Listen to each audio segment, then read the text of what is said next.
Astro Malaysia is undertaking a voluntary separation scheme in an effort to strengthen its market position amid a challenging economic landscape.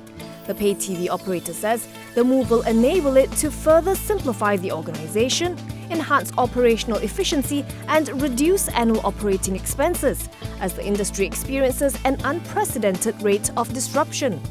It has also put in place a transition program that will offer the right support to employees who opt for the VSS, including coaching and skills upgrading training programs. CEO-designate Henry Tan says competition is relentless in today's increasingly borderless and digital world.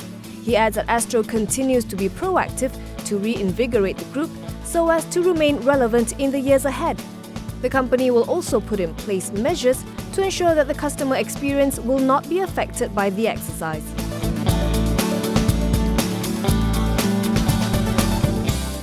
3 subsidiaries of Scomi Group have applied for a judicial management order as part of a restructuring scheme.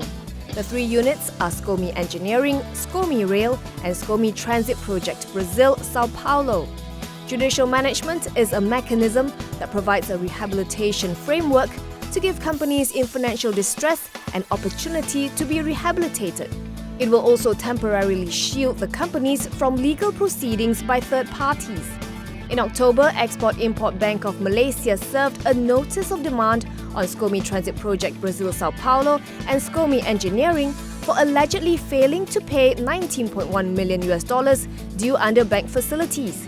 It is unclear whether Scomi Rail is at risk of any legal proceedings.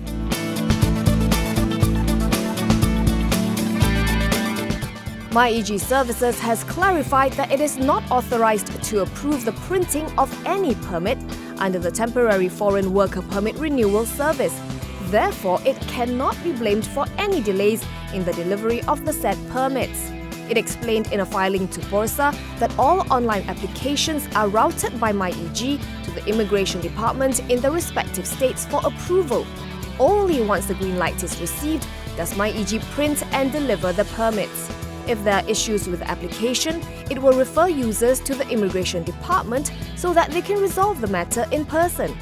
There is also a real-time status checking facility on its portal that allows users to check the status of the application.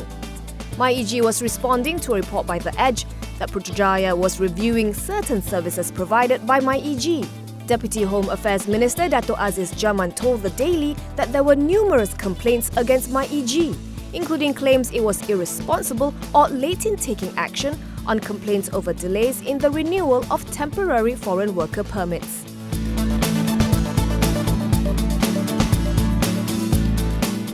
The new salary deduction scheme for PT/PTN borrowers has been abruptly suspended amid strong opposition. Education Minister Mazli Malik announced on Twitter that the authorities would speak with all stakeholders first, overriding PT/PTN Chief Wan Saiful Wan Jan, who announced the new scheme earlier this week. Later in the day, Youth and Sports Minister Syed Saddiq tweeted that Cabinet has agreed to review the mechanism. Saddled with some 40 billion ringgit in debt from defaulters, PT/PTN's plan was to order employers to carry out automatic deduction of their employees' salaries and remit the sum to the Higher Education Fund. The scheme would have been applicable to those earning above 2,000 ringgit, with a deduction between 2% and 15% depending on the borrower's salary bracket.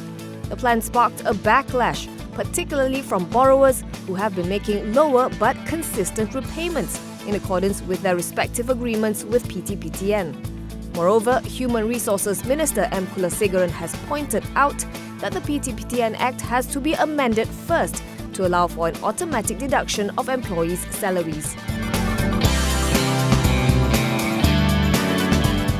University Malaya Professor Dr. Edmund Terence Gomez says political parties must stop abusing government-linked companies for political financing.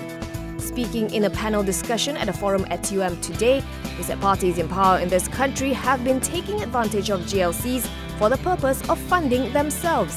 He said 1MDB was a clear example. Citing the 2013 general elections as the most monetized polls, Gomez said he was shocked by the flow of money, which is now believed to have come from 1MDB. The political economy professor explained he was raising the issue because it is linked to the political financing reforms which the PH government has promised to undertake.